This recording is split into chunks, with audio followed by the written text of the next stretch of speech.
তো hey guys welcome to my YouTube channel. তো সকলোকে হেপী নিউ ইয়াৰ 2024।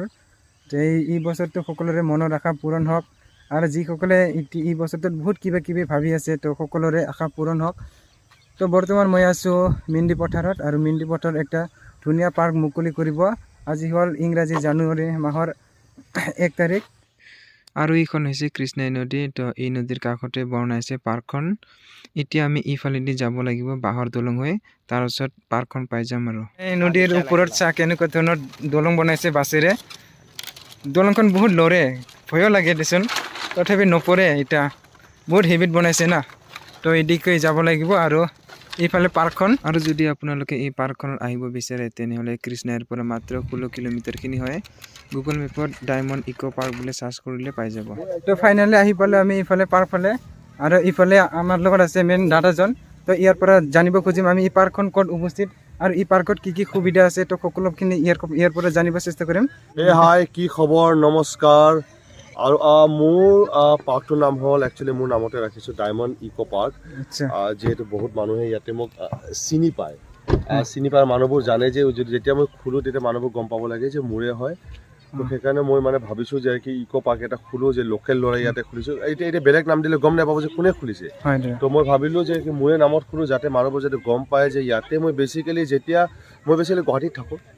তো ইয়াতে কি হয়, যেতিয়া মই আহোঁ বহুত দূৰত কি নাই, আপোনাৰ এই খেলা জেগা নাই, কি নাই। তো মই যেতিয়া ভাবিলোঁ যে ইয়াতে বাচ্চাবোৰৰ খেলিব জেগা নাই, আৰু কি হয় এইডোখৰত অকল মদৰ আড্ডা আছিলে। মানুহবোৰ ৰাতি আহি পেলাই মদ খায়, কিবা খায়, উৎপাত কৰে। তো মই ভাবিলোঁ আমাৰ এই জেগাখন এনে পৰি আছিলে, মানে মোৰ দেউতাৰ জেগা হয়। তো মই ভাবিলোঁ মা দেউতাটো মানে জেগাখন পৰি আছে, কিন্তু ইউটিলাইজ কেনেকৈ কৰোঁ। মই ভাবিছোঁ এখন পাৰ্ক খোলোঁ বাচ্চা আৰু ফেমিলি। যেতিয়া চাওঁ যে ঘূৰিব একো জেগা নাই, ঘূৰিব বেছিকেলি মানুহবোৰ ৰেলৱে ষ্টেচনত যায়, তাতে বহে চানডেকে, আৰু নাইবা এই ক'ৰবাত ইয়াত তাত বহি পেলাই অকণমান টাইম থাকিব গুচি যায়। কিন্তু ঘূৰিব ফুৰিব ইয়াৰে এজন মোৰ বাচ্চা ল'ৰা ছোৱালীৰ একো জেগা নাই। তো মানে পাৰ্ক এটা ইচ্ছা কৰিলোঁ। পাৰ্ক যেতিয়া ষ্টাৰ্ট কৰি মই এইটো জেগাত ঘূৰিলোঁ, ইয়াতে ক'তো নাই। গুৱাহাটীত আমাৰতো বহুত আছে, মই তাতে থাকোঁ। কিন্তু মই ভাবিলোঁ যে ইয়াতে যোনবোৰ ইয়াতে বাচ্চা হওক, সিহঁতে খেলক, অকণমান আহক ফেমিলিৰ লগত, তেনেকুৱা কৰাকৈ মই এখন পাৰ্ক খুলিলোঁ।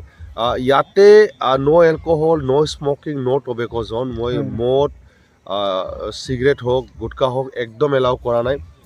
যিমান পাৰোঁ ফেমিলি অৰিয়েণ্টেড পাৰ্ক খুলিব মই ট্ৰাই কৰিছোঁ। আৰু এটা কথা মই কওঁ যে আপোনালোকে ইয়াতে বাচ্ছাৰ মই ফিল্ম দেখাম, ডকুমেণ্ট্ৰিজ দেখাম, তাৰ ওপৰত বাচ্ছাৰ খেলিব জেগা মই বহুত কৰিছোঁ আৰু কৰি থাকিম। এতিয়া জাষ্ট ষ্টাৰ্ট হৈছে, কমপ্লিট হোৱা নাই, অনলি 70% কাম হৈছে। আৰু বহুত বস্তু আনিম, যিমান পাৰোঁ মই বস্তু ফিচাৰ্ছ এড অন কৰি থাকিম। ATV বাইক আনিম, মই পাৰিলে ইয়াতে বাইক ৰেচ, কাৰ ৰেচ এইচবো কৰা কি কৰিম, কেম্পিং কৰা ষ্টাৰ্ট কৰিম, মিউজিক ফেষ্টিভেল কৰা ষ্টাৰ্ট কৰিম। আৰু এটা কথা কওঁ, ৰিচেণ্টলি নেক্সট মাহত মই কাইট ফেষ্টিভেল কৰিম, কাৰণ ইয়াতে কাইট ফেষ্টিভেল নাই। তো মই ভাবিছোঁ কাইট ফেষ্টিভেল কৰিম। আৰু কাইট ফেষ্টিভেল যেতিয়া কৰিম আপোনালোকে চবেই আহিব। মই দূৰৰ যিমান মানুহ, মই বিচাৰোঁ যে টুৰিজম ডেভেলপ হওক, অসমৰ যোনটো আমাৰ আছাম টুৰিজম, মই ভাবোঁ যে বুষ্ট আপ কৰোঁ। ইয়াতে যাতে আমাৰ যোনবোৰ নিবনুৱা মানুহবোৰ আছে সিহঁতে যাতে কাম পায়। মই সেইটো বিচাৰিছোঁ যে মোৰ লগত যাতে মই 10জন 20জন মানুহ যাতে কাম দিব পাৰোঁ। আৰু বেছিকেলি মই বাচ্ছাক বহুত মৰম কৰোঁ, সৰু বাচ্ছাক মই বহুত ভাল পাওঁ। আৰু যিহেতু মোৰ ইয়াত ল'ৰা আছে, সৰু ল'ৰা, ৰিধৱান নাম হয়, মই বাচ্ছাক বহুত মৰম কৰোঁ। তো মই ভাবোঁ যিমান বাচ্ছা আছে চব গুৱাহাটীৰ যোনবোৰ ফেচিলিটি ইয়াতে পাওঁ। আপোনালোকে আহক, উপভোগ কৰক, আৰু ভাইটিৰ চেনেল যোনটো আছে ছাবস্ক্ৰাইব কৰি দিব। Thank you. আপোনালোকেতো নিশ্চয় গম পালে এই পাৰ্কৰ বিষয়ে। এতিয়া ইয়াত কি কি সুবিধা আছে তো আপোনালোকক দেখুৱাম। আৰু দাদাই আৰু ভাবিছে যে কিবা উন্নতি কৰিব, তো আপোনালোকে ভিডিঅ'টো শেষলৈকে চাই থাকক। দাদা আৰু এতিয়া কিবা টিকেটৰ ব্যৱস্থা আছে না? টিকেট আজি 30 ৰুপিজকৈ ৰাখিছোঁ, এনে নৰ্মেলি 50 ৰুপিজ, কাৰণ বাচ্ছা যোনবোৰ খেলা জেগা সেইটো মই ফ্ৰী কৰি দিম কেইদিনমানৰ কাৰণে ষ্টাৰ্টিঙত। তাৰপিছত যদি ফুল ফ্লেজেড হ'ব তেতিয়া মই এক্সট্ৰাকৈ কিবা এটা কৰিম। তো এতিয়া আমি ভিতৰলৈকে গৈ আছোঁ। তো গাইছ, আমি পাৰ্কৰ ভিতৰ ফালে সোমাই আহিলোঁ, আৰু জাষ্ট আজি মুকলিহে কৰিছে, মানে ইমান সুবিধা হোৱা নাই বৰ্তমানলৈকে। তথাপি বহুত কাম বাকী আছে, তথাপি আৰু বহুত কিবা কৰিছে এইফালে। তো চাই থাকক, আপোনালোকে সকলোকে দেখুৱাব চেষ্টা কৰিম কি সুবিধা কৰিছে। কিন্তু ইয়াতকৈ আৰু পিছত হ'ব বহুত উন্নতি। তো দাদাই ক'লে যখন কিবা খেলা ধূলা কিবাখিনি আনিব বহুত। ইফালে ফটো উঠিবৰ কাৰণে কিবা লাভ চিহ্ন বনাইছে, আৰু ইফালে লিখিছে আই লাভ মিণ্ডি পথাৰ, ফটো উঠিবৰ কাৰণে। তাৰপিছত ইফালে বহিবৰ কাৰণে কিবা বনাইছে আৰু ধুনীয়াকৈ।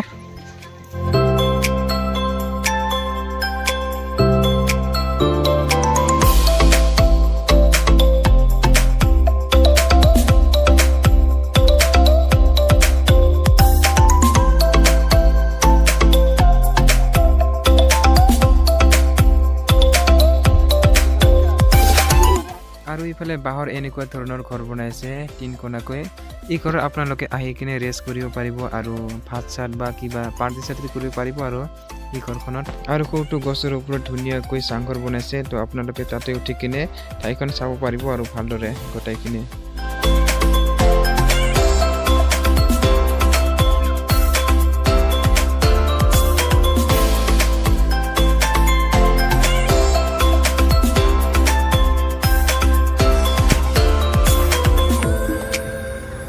আৰু এইফালে ধুনীয়াকৈ পানীৰ মাজত দলং বনাইছে, ঘৰ বনাইছে।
পাৰ্কখনৰ আৰু বহুত কাম বাকী আছে, হ'ব আৰু লাহে লাহে আপগ্ৰেড। অৱশেষত আকৌ আপোনালোকক নতুন বছৰৰ আন্তৰিক শুভেচ্ছা জনাই আজিৰ ভিডিঅ'টো এইখিনিয়ে সমাপ্ত কৰিলোঁ।